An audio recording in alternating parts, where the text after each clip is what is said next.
tubaha ikaze ku Gika TV Rwanda. Mwese mwakoze subscribe reka tubashimire cyane. Nkuko rero muri kubibona turi hano mu mbuga ngari ahagiye kubera press conference ya The Ben ndetse na Bruce Melody, aho baje mu myiteguro y'igitaramo cyabo.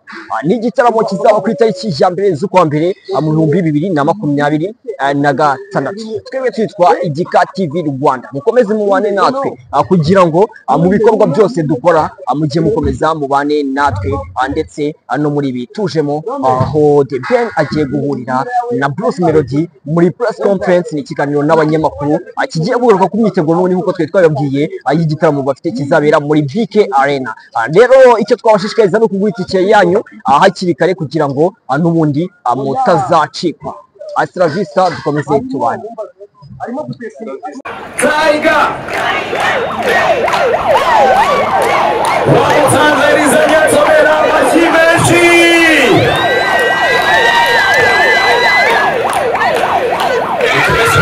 Ayo mashi kugeza ageze mu mwanya we. Ntabwo bumva.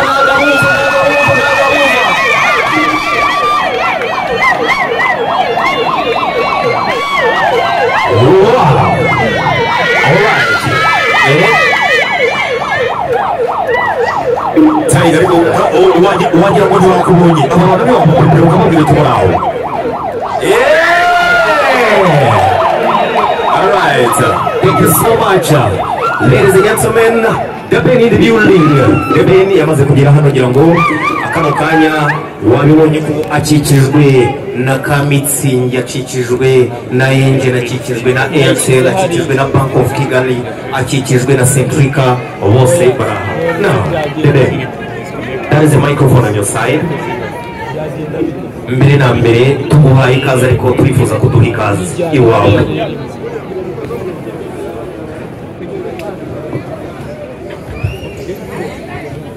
Muraoneza.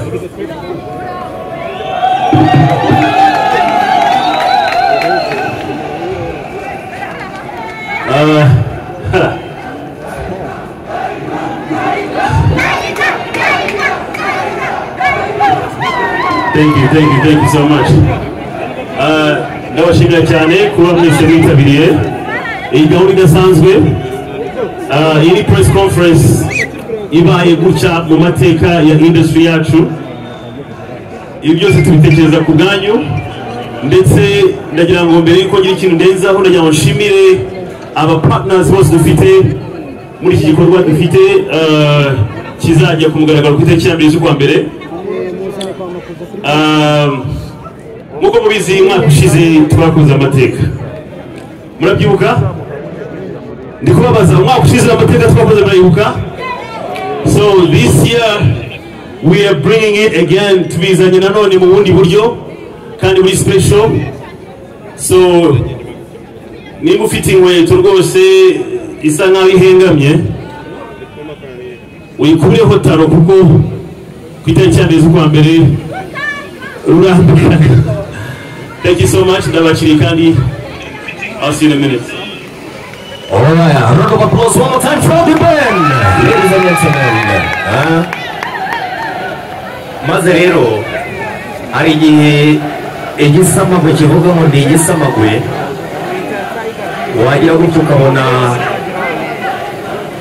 igisamagwe kibonye igitangaza. Ladies and gentlemen, one more time for Bruce Melody. Amashi kuri Bruce Melody. Ibitangaza muri ibitangaza ndashaka kubona mwese hano. Ibitangaza Bruce Melody. Itayi wacu Chris in the building. Muri cyane ndabona ibintu so birahurara.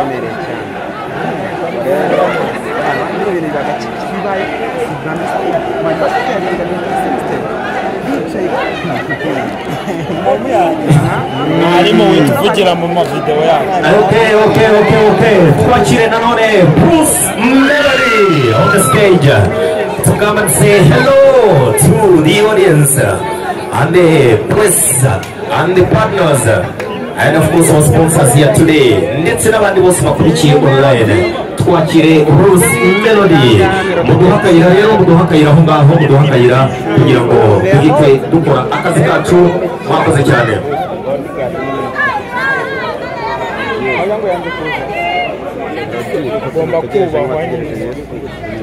bamwita the teacher Melody uramushaka cyane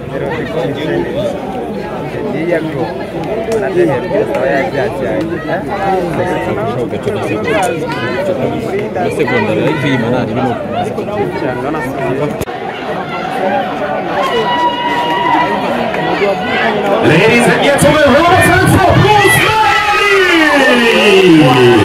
One more time for Iggy Tangaza! In the building, of course, adorning the blue colors today. Welcome, sir.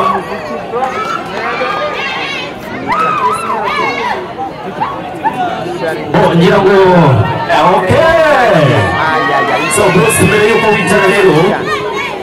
Bruce mbere yuko wicara mu kanya twari tumaze kumva Rebelle aduha karibu ahangaha ariko noneho nakanya kugira ngo imbaho tumazawe kano kanya mu rwego rwo gusuhuza n'abadukurikiranye bose ikikuri ku mutima kuri uno munsi w'amateka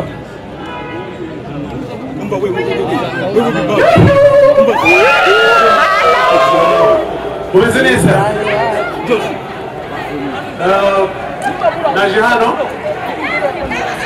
kugira ngo tubashe kuganira ku bijyanye n'igitaramo cyo ku itariki ya mbere gisanzwe mubizi gisanzwe kiba hanyuma iby'imiziki nibyo tuzi nibyo dusobanukiwe nibyo dukora witegura ibintu byiza one more time around of applause for Bruce Melody Iggy Tangaza. Now, kano kanya rero munyemerere kugira ngo tubanze duhe cyangwa dukeze abafatanyabikorwa bacu mu by'ukuri reka mpere rero kuri Airtel. John, can you please the New Groove mu mucane microphone aya akore yicaye nibyo byiza umushyirire microphone please. Shemo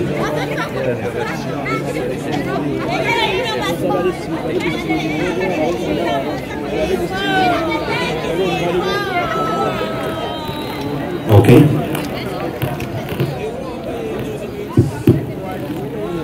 So abantu benshi rero mwumvishije New Groove ku nshuro ya mbere yabaye umwaka ushize nako mu ntangiriro the first of 2025 January ni brand ya The Ben. Kano kanya mu magambo magufi Ben abantu barifuza kumenya what is the New Groove and what is actually behind that concept of the New Groove. Thank you. New Groove ni brand twatekereje last year mwaka ushize dushaka mu by'ukuri gukomeza kunyeganyeza umujyi wacu wa Kigali ndetse no kugaragaza amahanga ko ibintu byose byiza bibera mu Rwanda. Ngira ngo mwaka ushize mwabonye icyo twazanye ndetse abenshi muri mwe mwarabyitabiriye. So nigaruka mwaka rero igaruka every year. Mwaka ushize yariyo edition ya mbere, uyu mwaka ni edition ya kabiri ndetse mu mwaka utaha dufite agaseke gapfundikiye kaniza birenze kurushaho ngira ngo so ndumva ariko nayivuga ni brand igamije kuzana umunezero mu gihugu cyacu gisanzwe. Thank you. Arakoze cyane rero uwo ni The Ben Tiger.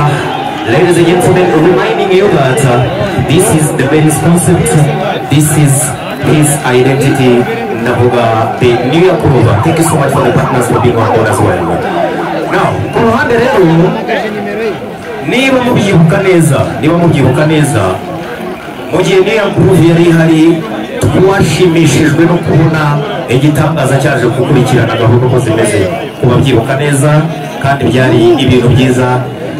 Nyiraho Bruce video zawe twarazibyinnye ko tuzibona kabisa uri mu bicu ariko kuri no nshuro muri gahunda mu rusange ariko ndashaka numve ku mutima wawe kuza muri New Groove kano kanya n'umuvandimwe kano kanya wabyakiriye ute wabitekereje ute wateyeho kashe gute uvuga uti amen ndahari.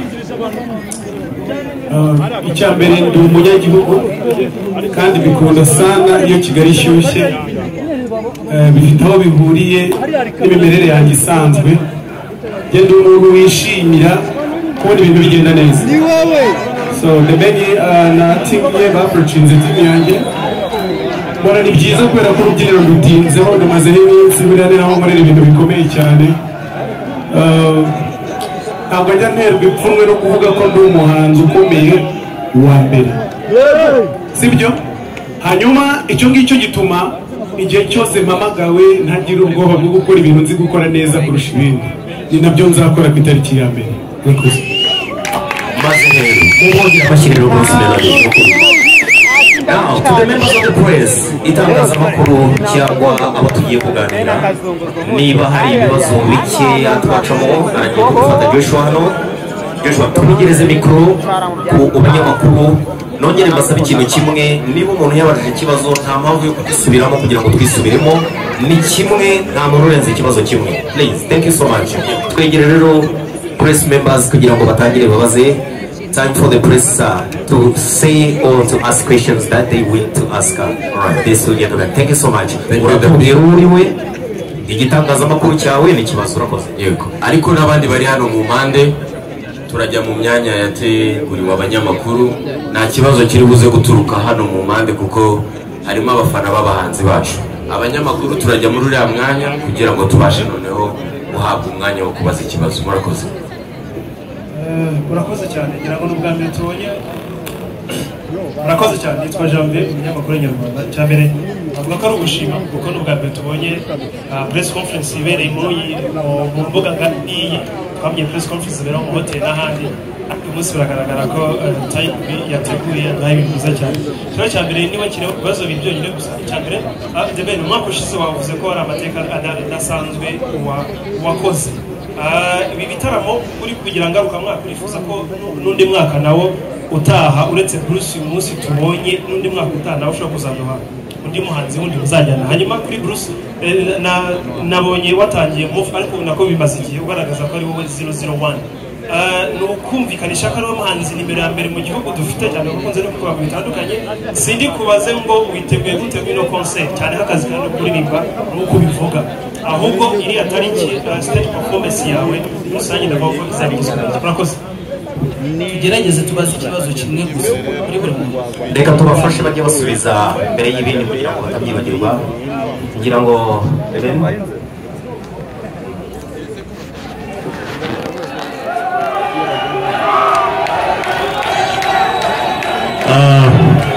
Thank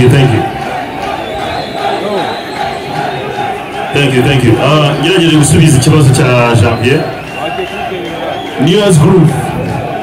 Nkuko twumva za Afro Nation, twumva za Lollapalooza, ni concept ngarukamwaka, hari n'igihe izajya ibaho simbe ndi n'umuhanzi uzayirimbamo, ariko tukazana igamije muri make igamije kuzana umunezero ibyishimo umujyi wacu wa Kigali ndetse no kugaragaza amahanga ko iwacu aho ibintu byose bibera.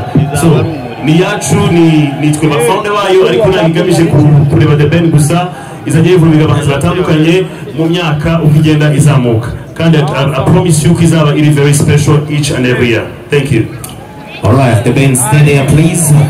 Bruce, hari ikibazo ngira ngo wakwegera nawe kutubwira icyo Janvier yarabajije. Janvier yarabajije impamvu ya hashtag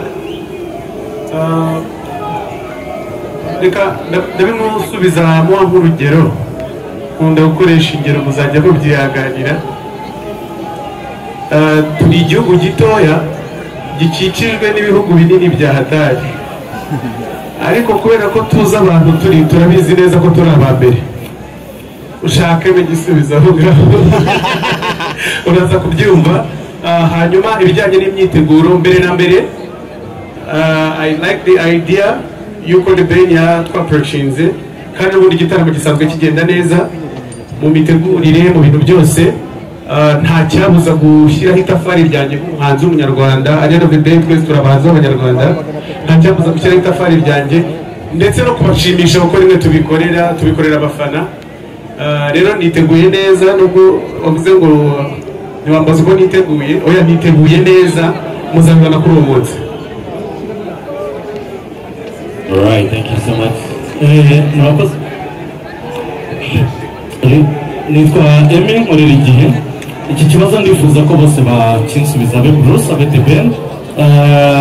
Uyu munsi iki gitaramo ni kwa gushyamirana kurangiye burundu cyangwa ni igitaramo kibahuje nka business? Murakoze.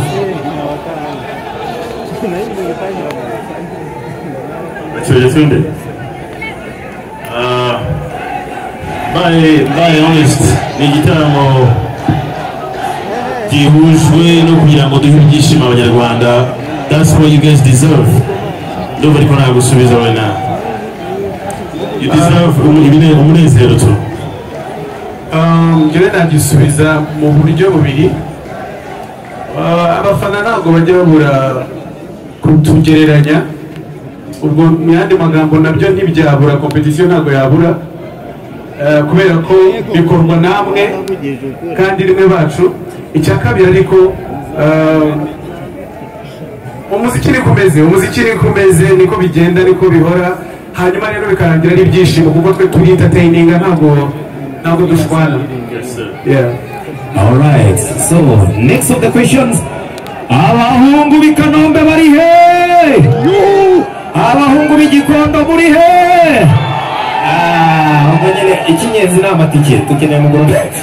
So next question please. Next question. Thank you so much. Nitwa Patrick the trainer and umunyamakuru wa Fine FM. Ikibazo cya mbere kirabaza The Ben. The Nia Group Season 1 namako mu 2025 yaranzwe na tour ya Prince Love, Lope, Canada, musoreje Dubai. Umwaka wakugendekeye gute, aho wagiye ugenda audience wabonye yakwakiriye gute? Hanyuma ikibazo cya kabiri nabako Bruce Melody, umwe mu bahanzi bakuze bagufana, uyu munsi wa none nabako abonye amahirwe yo mugiye gura kuri stage, ariko kandi umwaka ushize wari wahaye amahirwe y'amano, stage uza kumubera nziza itangira urugendo rwo kumwubakira kariyeri, ariko aza kumutenguha. Bruce Melody noneho we mugiye gukorana umwe mu bantu bakuze bagufana, uriyumva gute ko muhuriye kuri stage kandi aho amaze kuba umuhanzi munini? Hanyuma ikindi soza ureba ko imyambarire yawe abantu bajya bayikritika kenshi, umunsi none wambaye neza cyane, ariko se kandi iyo ugiye kwambara uhitamo ugendeye ku gifite umuntu kwambika cyangwa se n'uwo ugiye kwambara. Urakoze cyane. Plenty Love inako ushize guhera kuri tariki ya mbere z'ukwa mbere twayikoreye muri BK Arena, tuzenguruka isi mu magambo magufi yose yabaye success, yabaye nziza. Twasubije muri Dubai, hanyuma kuba ndi kuri stage na Bruce ngira ngo biragoye kuba hagira umuntu doubting impano ya Bruce. Nibaza ko ni inkuru ihiri igihe. Yiyise number 1 muri game, ariko nje I'm one of a kind. Yeah. So we'll see. Ikiri cyane wana kongeraho yarabashije ni imyambarire yasengeranye y'ubururu niyo Bruce yambaye. So ndumva hari icyo nagusubiza kabisa.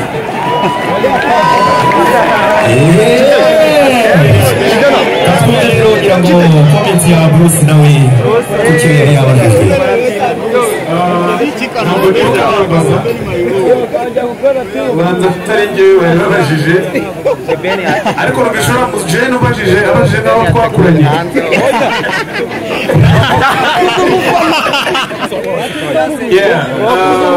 Ntabwo numva mfite comment narenza kuri ibyo ngibyo,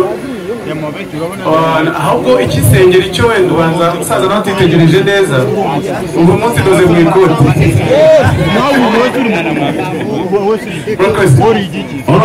Turabona ibindi bibazo nka bibiri ubundi dusoze gahunda ya kiri kugira ngo dufashe.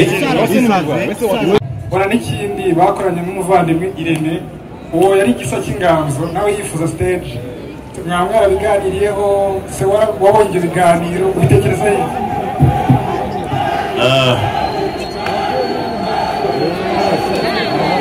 kuri ibyo biganiro by'imbwiye nibaza ko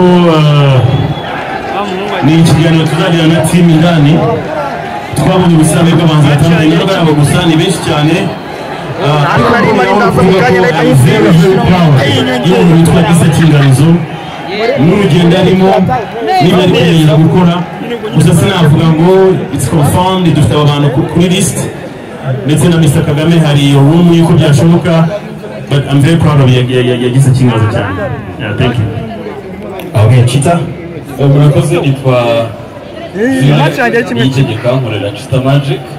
Ndashaka kubaza ikibazo ariko mbere ko nkibaza abatwebwe ikibazo ari kimwe ariko ngenda banza gushima. Ndagira ngo nsaba abantu bose bari hano dukomera amashyi menshi cyane Bruce Melody and the band. Tubakomera amashyi menshi cyane. Ni abantu bubatse industry yacu kandi ni abahanzi bakomeye mu gihugu. Icya mbere ni icyifuzo mwatubwiye ko tubaze ibibazo ariko icyo mfite ni icyifuzo. Icya mbere niba koko aba bahanzi barahuje ubumwe cyangwa se barahuje imbaraga, icya mbere nasaba ko hano imbere baza guhoberana. Twabonye harimo umwanya munini cyane. Icya kabiri ndabaza abahanzi, twabonye 10 years of Bruce Melody, tubona The New Year Groove. Aba bahanzi ni iki bafite nka package yatuma umuntu ukiri hanze muri diaspora cyangwa hano mu Rwanda agura ticket? Nkabaze se ni battle, aba bounce nabo bazaduha 30 minutes of battle, abahanzi bazaduha battle? Ibyo baze kudusubiza. Thank you.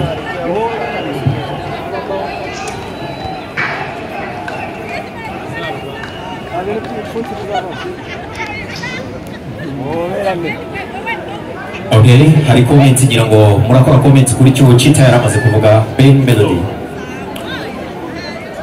Nari kugira icyifuzo. Reka mbanze umusaba. Chita nta tatuwaje ugira? Rafite iri he niba atari banga? Nibanga. None se kuki ushaka ko duhoberana cyane? Ntabwo uhoberana kurenze kuza ukomeze muri mu rugo rwa The Ben. Sibyo? Kuba nemeye kuza. Wow. Ikimenyetso cyo gushyira hamwe. Thank you. Alright. Two more questions. Twagiye. Muduhere wa mwana w'umukobwa iki microphone. Nawe agira icyo baza. Abakobwa ntabwo twabumishije no munsi. Thank you.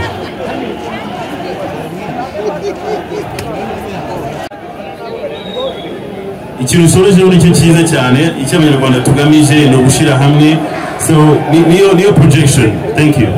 Icyo nabivugaho njyewe nuko niba mubona ibyo twakoze, ibyo bintu bajya bababwira ntimukaba mureba mujye muri ibyo twe dukora mwakoze. Yes. Nyiriwe. Okay, nitwa Sandy Wase, all the way from Radio Antiquité, and mbere yuko mvuga ibintu byinshi ndashaka kubanza gushimira, and I just want to let my feelings out. First of all, I am excited. Yeah, I am excited to win both of you giants on the same stage. And it's exciting. But my question is, y'all now it's been a long time to do something new. You get so I need you to go back expecting and if it doesn't bother you, somebody asked for a hug. But I did see the hug here. I don't know. And now that apparently I don't understand why you didn't do it. But it's a request, of course. But generally, I am super excited. But mostly, I've got my eyes on both of y'all. So I need you to be expecting a pretty Thank you. You should expect nothing short of greatness. Turi gutegura bidasanzwe, hanyuma ibyahaga byo kabisa. Sorry about that. Byahagaragara ariko namutumiye ari mu rugo yahaje. Okay, that is the hug. We are done with the questions of hug. okay next up oya nakoze ngiza abatarangiza ahubwo yarabajije icyo bashobora expectinga mu gihe kitarenze iminsi 3 ndabasorera indirimbo yitwa Munyakazi kugira ngo nidura ku itariki ya mbere muzasobanukirwe neza iryo zina ryavuye murakoze mu gihe kitarenze iminsi 5 ndabasorera indirimbo yitwa Indabo Zanjye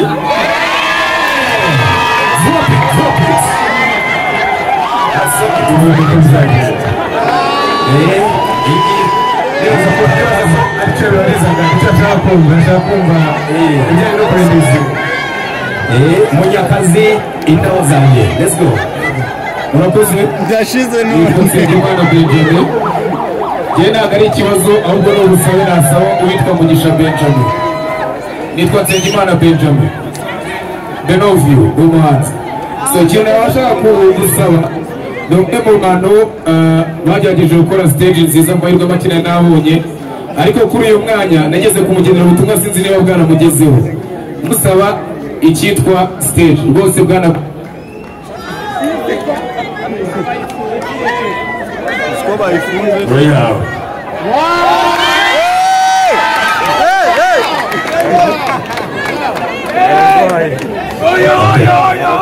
so kugira ngo reka dusoreze ku bibazo bikeya nyamuneka turimo gucunganwa n'ikirere kugira ngo tutagira ikibazo cy'imvura murakoze nitwa Emi Nyawe muri kuri Emi Nyawe Empire reka nshimire Ben nshimire Bruce Melody n'abahanzi beza ariko mfite ikibazo ngiye ndibubariza abaturage uyu munsi dufite BK Arena yakira 10,000 by'abanyarwanda gusa kandi abaturage bifuza kubabona mwembi muri kuririmba ese ndashoboka yuko biramutse bibaye ngombwa ko abaturage bagura amatike menshi twabona 2 days y'igitaramo cyane kugira ngo nabo babashe kwishima ikibazo cyiza cyane ubundi igitekerezo tukigira kino gitekerezo initially twashaka kugisha muri stade Amahoro ariko tugira ngira ngo challenges zimwe na zimwe nibaza ko umwaka utaha zaba zarangiye so News Groove iraba ari imwe ariko please expect ikintu kizabera muri stade Amahoro umwaka utaha inshallah bizakunda yeah yego murakoze nitwa Irene Murindahabi ni umunyamakuru wa MIA mbere na mbere ndashimira The Bane inviting the Bruce mu gitaramo cye kandi ndashimira n'ubufatanye bwanyu ku muziki ubushize ya mpano mwamuhaye platform nziza yamufashije ku bya kariyeri ye ndananyomoza uwavuze ko ya mpano yaduhombeye kuko n'umuhanzi mwiza ntabwo yaduhombeye bishobotse ndesistinga ku cyo Gisa yasabye ko mwamuha stage kuko ari gukora comeback kandi mwifuje iterambere rye ku muziki kuri stage mugiye gukora n'umuhaye umwanya byaba byiza kuri industry nyuma y'uko muhoberanye mwakoze n'indirimbo buri wese expecting indirimbo yanyu mwembi cyangwa ntishoboka murakoze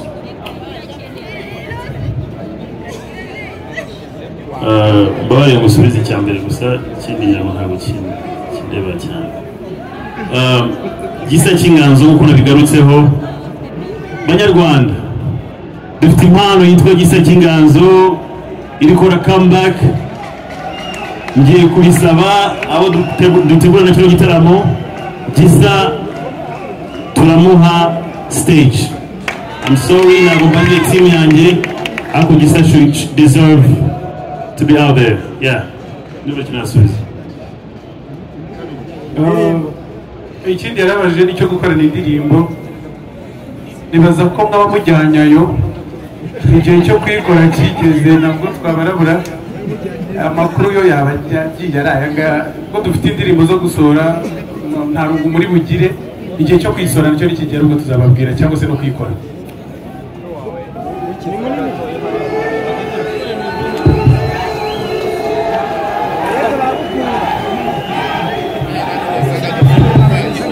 yes murakoze cyane witwa Kamarade cyangwa Faxman Original nkorera 3D TV Rwanda.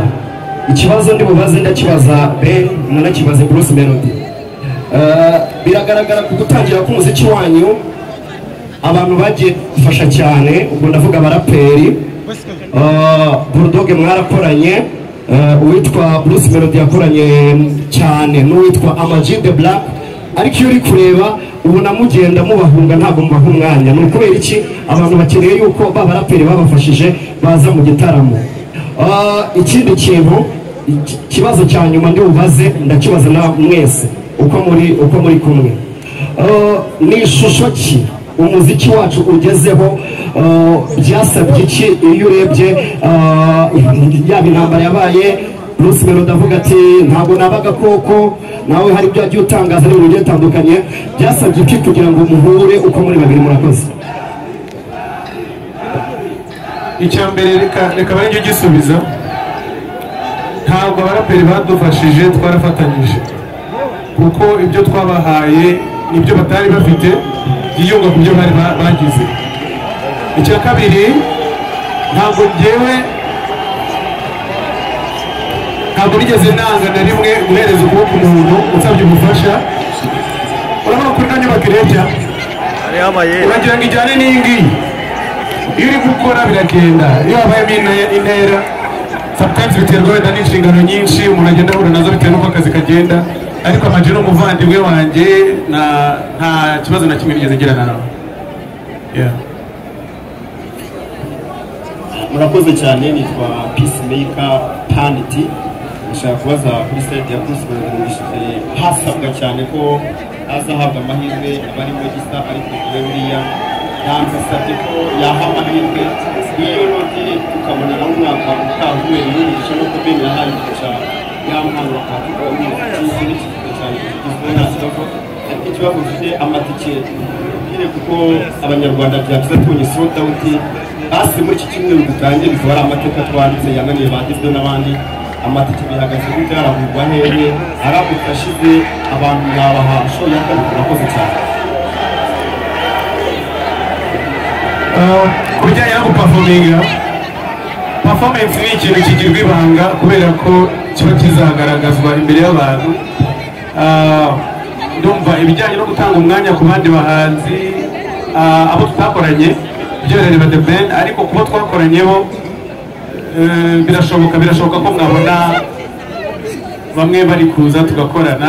Mbega icyo nsaba abantu no kugura amatike, mukazira igihe, mukaza mu gitaramo, tugasapotinga umuziki wacu, tukabikorera industry, ariko tukanabikorera igihugu kugira ngo n'abandi bose babone ko turi abadamu. Murakoze. Ben, about the tickets. Inama nagiranye abantu bose bari hano ndetse n'abadukurikiye live, nuko amatike ari bushire vuba. Gerageza uko ushoboye kose umenya aho kuri tike, ngira ngo turashyira information z'uburyo tike ibonekamo, ndumva zibiri na hano, and then do having a tugiye bidasanzwe. Thank you. All right, for sure the last two questions, the first one and the last one, please go. 103.5 Capital FM. My question goes to why did you come up with such a great idea, and why did it take so long? And thank you, my brother Bruce Melody. ibyumviro n'ibisaza, iteka iyo mbonye abantu bari kudushyigikira batugaragariza urukundo, bihura ari bishya mu mutima wanjye, ntabwo ushobora kubifata for granted, so ibintu binejeje cyane. Yes, murakoze. Nitwa Amen Babur Gemana, umunyamakuru wa Isibo TV, by'umwihariko The Choice Live. Nshaka kubaza Bruce na Ben, abantu bashobora gutekereza yuko kuba wagiye muri concert ya Ben ari uko Ben can afford you. Byasabye iki kugira ngo mukorane? Hari amakuru avuga yuko nyuma ya concert hashobora kuzabaho ibitaramo, umwe agakora nk'icyitwa uburetwa kujya mu bitaramo by'ubuntu. Ibyo murabivuga iki? Murakoze. Ntabwo ukuntu nifata jyewe numva ndi uruganda, kandi na Ben n'urundi ruganda, niyo mpamvu agira abo bakorana. Uruganda rwakorana n'urundi nta kibazo mbibonamo. Ikindi ni uko kugeza amagingo aya turi hano ku bw'igitaramo cyo ku itariki ya mbere, kandi ndabyumva nk'umuhanzi mugenzi wa The Ben. Reka bari byo tuvugaho, abari byo dutindaho cyane. Murakoze. Okay, so twasoza ariko ngo uyu mushiki wacu mu muhe akabazo kamwe yakomeje kubasaba no kuri murakoze. Murakoze. Ndi umufana de Ben ukomeye cyane. Ikibazo ndashaka kumubaza hari indirimbo yakoranye na Mbonyi ebyiri. Namubazaga niba zizasohoka uyu mwaka cyangwa ari umwaka utaha. Nande? Mbonyi. Ngo Israel Mbonyi ngo ari indirimbo mwakoranye izasohoka umwaka utaha. So, to our sponsors, do you have any question for artists, please? Our partners here? Of course. David, please. Any question? From the artist? Murakoze Ben Melody ashaka mwese ko mubwira abantu bo mu Rwanda kwikokinga bitegura iki gitaramo akaba hazaza n'ibindi tuzahuriraho kandi all the best twishimiye kuba turi kumwe nawe nta kibazo kinini burenzeho mugura amatike mukoreshe Airtel Money nta kindi right Airtel Money okay yego David kano kanya munyemerere tugana ku musozo w'ino gahunda tubanze dusabe n'abahanzi bacu basubire mu byicaro bari barushye no kuri bafate no ku mazi ka Mitsingi karaha amashyi menshi cyane rero kuri The Ben and Bruce Melody. Thank you so much. Yes ngira ngo twanashimira